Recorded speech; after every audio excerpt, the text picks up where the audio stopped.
আসসালামু আলাইকুম, welcome back to my channel. আজকে আপনাদের জন্য নিয়ে এসেছি ২ টা দারুণ রেসিপি। আশা করি আপনাদের কাছে ভালো লাগবে। সো পুরোটা ভিডিও দেখবেন। লাইক, সাবস্ক্রাইব আর কমেন্ট করতে ভুলবেন না। এখানে একটা প্যানের মধ্যে দিয়ে দিয়েছি তেল আর তেজপাতা, এলাচ আর গোলমরিচও দিয়ে দিয়েছি। ফার্স্ট এটাকে স্লাইটলি ভেজে নিচ্ছি। এখন দিয়ে দিচ্ছি হচ্ছে পেঁয়াজ। সিন্স আজকে আমরা কলিজা ভুনা করব, একটু পেঁয়াজটা বেশিই লাগবে। পেঁয়াজটাকে আমরা slightly brownish করব। When it looks like this, এটার মধ্যে আমরা আদা রসুনের পেস্ট দিয়ে দিচ্ছি। দিচ্ছি হলুদ গুঁড়ো, মরিচ গুঁড়ো, ধনে জিরে গুঁড়ো, স্বাদ মতো লবণ। এই মশলাগুলোকে ভালো করে মিক্স করে নিতে হবে। সবকিছুই 1 টিস্পুন করে দেওয়া হয়েছে। সো এখন এটার মধ্যে আমরা হালকা করে একটু পানি অ্যাড করে দিচ্ছি। মশলাটা যেন ভালো করে কষানো হয় তাই আমরা পানি অ্যাড করে নিয়েছি। এখন আমরা একটু কালারের জন্য দিয়ে দিচ্ছি পাপরিকা। এই মশলাগুলোকে ভালো করে মিক্স করে আমরা এটাকে ঢেকে রেখে দিব। মশলাটাকে কষানোর জন্য এটাকে ঢেকে দিচ্ছি এখন। এখন আমরা ঢাকনাটা তুলে নিচ্ছি। দেখুন মশলাটা অনেক সুন্দরভাবে জাল দেওয়া হয়েছে। এখন আমরা দিয়েছি গরুর কলিজা। কলিজাটাকে আমরা কিউব করে কেটে নিয়েছি। চাইলে আরো ছোট পিসও করা যায় কিন্তু আমরা এভাবেই রেখেছি। গরুর কলিজাটা শরীরের জন্য অনেক ভালো কারণ এটাতে ভিটামিন এ আছে which is good for vision, চোখের ভিশনের জন্য ভালো, immune function and healthy skin। সাথে এটাতে আয়রন অ্যান্ড প্রোটিন আছে। এখানে এখন একটা প্যান নিয়েছি, প্যানে তেল দিয়েছি, এটার মধ্যে আমি কিছুটা আলু ভেজে নিচ্ছি। হালকা একটু লবণ দিয়েছি, এখন আলুগুলোকে ভেজে নিব। আলুটাকে কলিজার শেপে করে কেটে নিয়েছি কারণ এটা আমরা কলিজা ভুনার মধ্যে দিব। আলুটা ভেজে রান্না করলে খেতে অনেক মজা লাগে।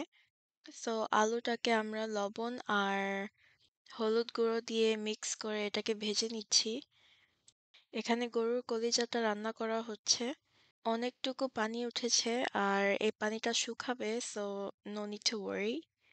এখন আমরা আলুগুলোকে তুলে নিচ্ছি। আলুটা হচ্ছে অপশনাল কিন্তু আলুটা দিলে খেতে আরো মজা লাগবে। আলুটাকে কলিজা ভুনার মধ্যে দিয়ে দিয়েছি, এটাকে ভালো করে মিক্স করে নিতে হবে। আর আপনারা দেখতেই পারছেন কলিজার পানিটা অ্যাকচুয়ালি ড্রাই হয়ে গেছে তাই আমরা আরেকটু পানি অ্যাড করে নিয়েছি।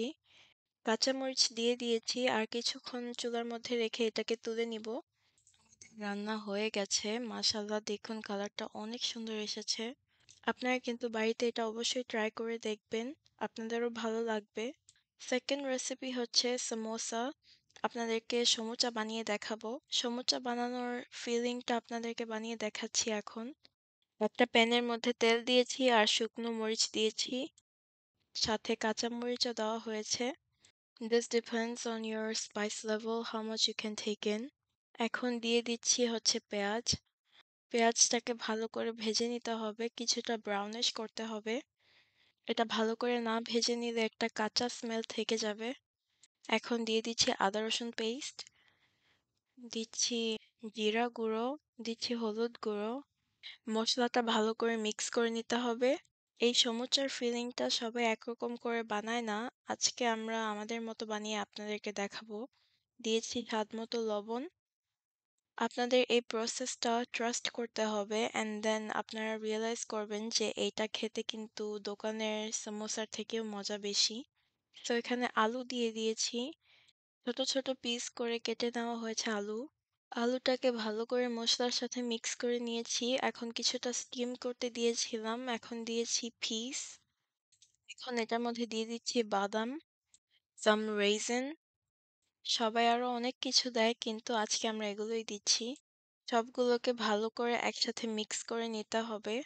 আলুটা একটু বেশি দেওয়া হয়েছে, দ্যাটস বিকজ আমরা আলুটা খেতে অনেক পছন্দ করি। দোকানে এতটা আলু দেয় না সমুচার মধ্যে। অ্যাড করে নিয়েছি পেঁয়াজ। এখন দিয়ে দিচ্ছি আমাদের গাছের শুকনো মরিচের গুঁড়ো। এটা হোম ব্লেন্ডেড। দিয়ে দিচ্ছি ভাজা মশলার গুঁড়ো। আবার ভালো করে মিক্স করে নিতে হবে। আপনারা চাইলে আরো অনেক কিছু ইউজ করতে পারেন। আলুটা কম ইউজ করতে পারেন। বাট আপনারা এভাবে যদি ট্রাই করে দেখেন আপনাদের কাছে অনেক ভালো লাগবে। দিয়ে দিয়েছি ধনেপাতা। আর এখানে বানানো হয়েছে আমাদের সমুচার ভাজি। অনেক সুন্দর হয়েছে দেখুন। বাদামগুলো কাঁচা নেই, সব ভাজা। এটা দেখতে অনেক সুন্দর দেখাচ্ছে। So imagine how it's gonna taste. আমি আপনাদেরকে ডোটা বানানো দেখাইনি কারণ ডো সবাই বানাতে পারে, সেম প্রসেস। এখানে আমরা ময়দা ইউজ করেছি আর সল্ট অ্যান্ড কালিজিরা দিয়েছি এই ডোটা বানানোর জন্য। এই ডোটা কিন্তু অনেক সফট হয়েছে আর এটাকে এভাবে বলে নিতে হবে। কিছুটা রুটি যেভাবে বানাই সেভাবেই বলতে হবে কিন্তু কিছুটা long way, just like this. এখন এটাকে আমরা হাফ করে নিচ্ছি। এভাবে করে মাঝখানে কেটে নিচ্ছি। এটা দিয়ে ২ টা সমুচা বানানো হবে। এখানে ভাবি আর আপু ২ জনই নিয়েছে। সবাই একসাথে বানাচ্ছি কারণ আমাদের হাতে এতটা সময় ছিল না। নামাজের টাইম হয়ে গেছে। সো এভাবে একটা ফুলের মতো করে এখানে আমরা ফিলিংটা দিয়ে দিচ্ছি। এই সমুচার ভাজিটা এভাবেও খাওয়া যাবে রুটি দিয়ে or with rice. ভাজিটাকে ভালো করে ভিতরে ভরে নেওয়া হচ্ছে। একটু স্পেস রাখতে হবে যেন আমরা এটাকে ক্লোজ আপ করতে পারি। আমাদের তাড়াতাড়ি করার জন্য ভাবি আর আপু ২ জন একসাথে এটা করে নিচ্ছে। এই সমুচাটা বানানো ডিফিকাল্ট না। যদি আপনারা জানেন কিভাবে আ ডোটা এভাবে ক্লোজ আপ করতে হয় তাহলে সবকিছুই পারবেন। অথবা চাইলে অন্য কোনো শেপেরও করতে পারেন। দেখুন অনেক সুন্দর হয়েছে। পুরা সমুচার শেপ বানিয়ে নিয়েছে ভাবি। এখানে আপুরও বানানো হয়ে গেছে। দেখুন আমাদের সমুচাগুলো কিন্তু অনেক সুন্দর হয়েছে। দেখতে কিন্তু দোকানের সমুচা থেকে অনেক সুন্দর হয়েছে। আপনাদেরকে দেখাচ্ছি। আপনাদেরকে আরো একটা বানিয়ে দেখাচ্ছি। এভাবে 2 ends একসাথে বন্ধ করে এভাবে ফ্লাওয়ার বানিয়ে নিতে হবে অ্যান্ড দেন এটাকে ওয়ান সাইড ক্লোজ করতে হবে। এটা সিন্স আপুর ফার্স্ট টাইম ছিল, এটা আপু ঠিক জানে না কিভাবে করতে হয়। তাই ভাবি হেল্প করে দিচ্ছিল। দেখিয়ে দিচ্ছে এটা কিভাবে বন্ধ করতে হয়। ঠিক এভাবে করে বন্ধ করে নিতে হবে। And that's it. Samosa ready.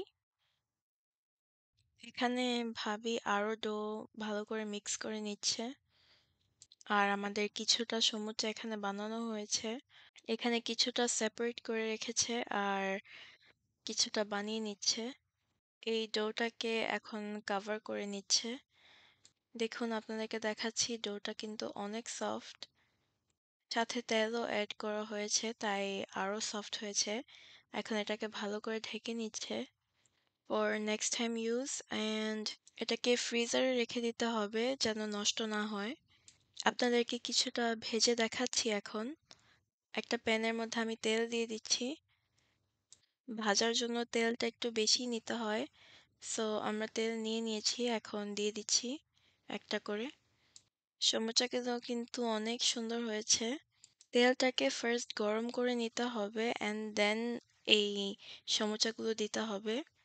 তেলটা যদি গরম না হয় আর আপনারা যদি সমুচাটা দিয়ে দেন তাহলে সমুচাটা লেগে যাবে আর এটা ছুটে যাবে। সো এটা লো থেকে মিডিয়াম হিটের মধ্যে আমরা ভেজে নিচ্ছি। এখানে আমাদের বাকি সমুচাগুলো বানানো হয়ে গেছে। এখানে আমাদের সমুচাটা ওয়ান সাইড ভাজা হয়ে গেছে, আরেক সাইডটাও ভেজে নিচ্ছে। এভাবে একটা একটা সাইড করে ভেজে নিতে হবে যেন all of the sides brown হয় অ্যান্ড না অনলি ওয়ান সাইড। ভাজার কালারটাও কিন্তু অনেক সুন্দর এসেছে। সো এইভাবে করেই আমাদের সমুচাটা বানানো হয়েছে। আশা করি আপনাদের কাছে ভালো লেগেছে আর এটা ট্রাই করে দেখবেন আপনারা। অবশ্যই আপনাদের কাছেও ভালো লাগবে। আর এটা বাচ্চারাও খেতে অনেক পছন্দ করবে কারণ এটা এখানে ফালানোর মতো কিছুই নেই, সব খাওয়ার জিনিস। তো আজ এই পর্যন্তই। আশা করি আপনাদের কাছে ভালো লেগেছে। আর subscribe, like, comment and share করতে ভুলবেন না। আল্লাহ হাফেজ। আসসালামু আলাইকুম।